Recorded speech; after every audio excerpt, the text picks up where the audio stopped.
Today we are going to be looking at the potential validity of an investment property, ideally a single family, in an average price range, and we're going to find the cash on cash ROI and overall ROI.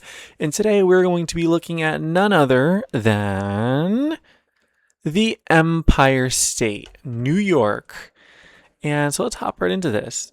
Massive state. I just want to focus in on, let's just say, Buffalo for now. Potentially, this doesn't seem like a bad area, the Kensington LaSalle area. First, before we pick our property, by the way, this is not investment advice. I am not an advisor, and I wouldn't do this. All disclaimers out of the way, we can look at what kind of city Buffalo is. Public schools are right. Crime and safety is not that great. Housing, I know housing is affordable. Roughly 250,000 population. Median home value, so that's kind of the range I want to stay in, just to make things easier for comps and whatnot. If we scroll further down, okay, we chose a good neighborhood. I'm going to be rating this as if whether or not I would buy this property. Me personally, I would not recommend anyone else to do this. Again, I'm not a financial advisor. Above average crime rates. I mean, some are average for the most part, but I think this one's pretty important. Outside of that, median household income, that is also important to look at. We can dive in. Let's see what I like. We have some multifamilies. That doesn't surprise me. Ooh, I kind of like this rooftop patio. 560 Minnesota Ave. Don't mind if I do. Thank goodness there's a driveway. I do appreciate that. And it was just listed. All right, let's look at these photos. See what we have going on here. Front door, nice hardwood floors, nicely stained. Seems like pretty updated windows. Just gonna do a rough overview. Nothing crazy. Oh, this is the front door. My bad. I guess the other one was the back door, but I don't know why you would start like that. Seems very nice and spacious.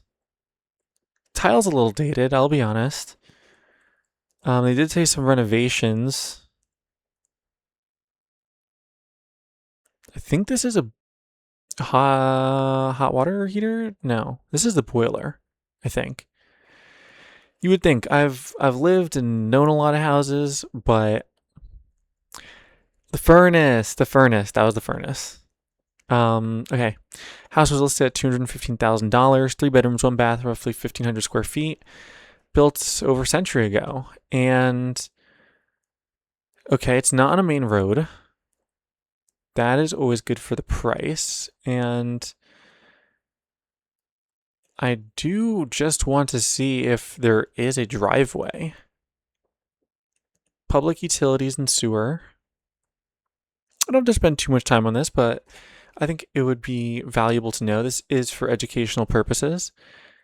And, I think we could assume the driveway's on each side. I think we can assume one of them's ours. I wish they would show this off more. I feel like that's a great selling point. Outside of that, what I'm going to do is I have created this wonderful thing and paste it over here, and it will tell us the ROI. Yes, I could calculate it by hand, but this is much easier and it makes more sense. Okay. Wait, it's not even using, I'm sorry. I'm still trying to straighten stuff out here.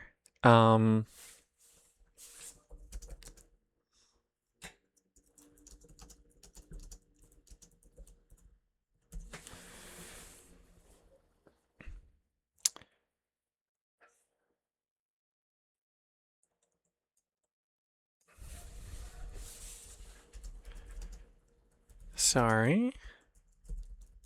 Don't mind my spelling too much. But just because something is listed, I don't know, I was having trouble pulling up the list price.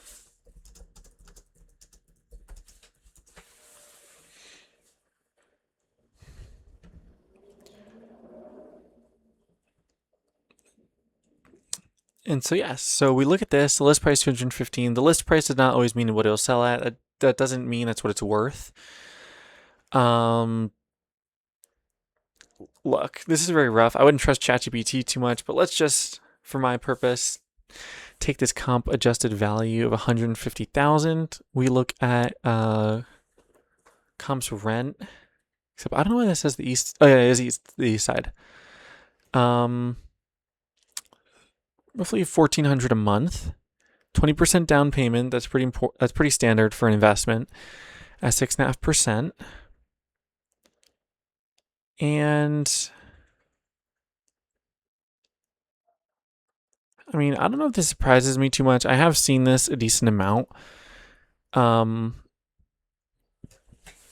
so the expenses, which I don't know why it didn't include. I told it to do that, but you have expenses that you have to account for, like vacancy, repairs. Some of this you can also write off your income if there is any. It seems like this property, just by this very basic analysis, is not cash flow positive. However, when you take into account the equity pay down as well as appreciation, there is, and this is why I like to take into account two things. You have cash on cash ROI and total ROI. And cash on cash is just the cash flow, rent minus expenses. However, things that add to your net worth, since you own the property, is payments down towards the equity and appreciation for when you potentially sell the property in the future. That's value that you gain from holding the property. And so we have this total gain of roughly 3,800, which leaves a cash on cash ROI of negative 6.1% and a total ROI of 8.9%. And this is a pretty solid number. I don't know if I would particularly buy in this city. The crime rates are maybe a little high for my liking, but it's relatively average for a city overall. Do you have more affordable houses in terms of price? It's not New York City. And we can forget about this. And so, would I? I would like to think that there are better investments and properties that I could keep my eye open for. I do want to see something real quick. All right, the video is 7 minutes. Why don't we look at another property and we can actually compare the two? I think that would be quite interesting. We'll actually focus in the same neighborhood. These houses are a couple streets away from each other. Some are even on the same streets. And I want to take a look at, well, this one has an extra bath. And it's a multifamily home. See, that makes me, in almost the same square footage, that leads me to believe that this one's overpriced. Whoever listed it, it's just asking for an egregious amount, which that is possible. Definitely doesn't match up with these comps for what other people are listing it for. So that's how I know that what ChatGPT recommended me is closer to accurate market rate of what it would actually sell for. I would be very interested in this multifamily home, but for the purposes of comparison, this one's 5 beds, 4 baths, but only 1,300 square feet. It is interesting. I am curious how the inside looks. We'll take a quick look at the photos. It has a nice quaint outside looking appearance, driveway, and snow. You're going to find snow in Buffalo. Has that lake effect.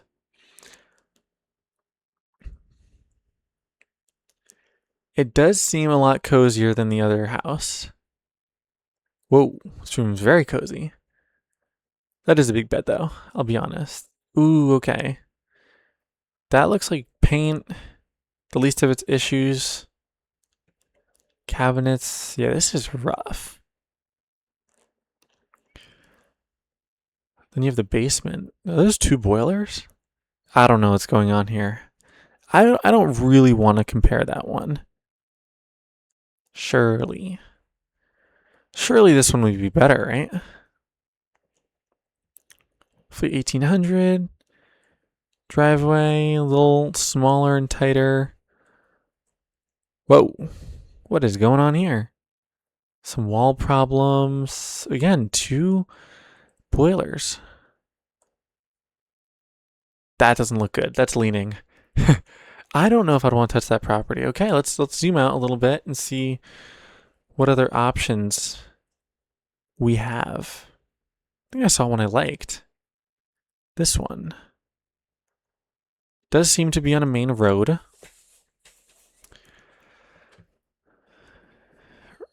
Relatively comparable. Extra bath, and then minus the square footage. Oh, see, a lot of times when they don't show the inside pictures, it's rough. It's gonna be like either a tear down or a gut renovation kind of job. All right, come on, give me something to work with here. Okay, now we found a house. Relatively comparable. Has a little more square footage and listed for a lot less. Oh, the inside looks nice. I don't know if these are edited pictures or if that couch is actually there. See, it says, I think this is, yeah, virtually staged. Something you have to keep an eye out for is how it actually looks. Old school mirrors, though. I'll try not to keep you for too long. General looking, looks nice, a lot of windows. And the counter is a little dated. The floors look very nice, though. I have to admit that much. I also like how the ceiling is very high, and it's not. A lot of times, when you're looking at houses, especially one family, sometimes you'll find capes where the ceiling will be like a 45-degree angle, and so you don't get a lot of height up there, which is here you do. That is a nice feature, and nice basement. This seems like an older electrical panel, and the garage is rough.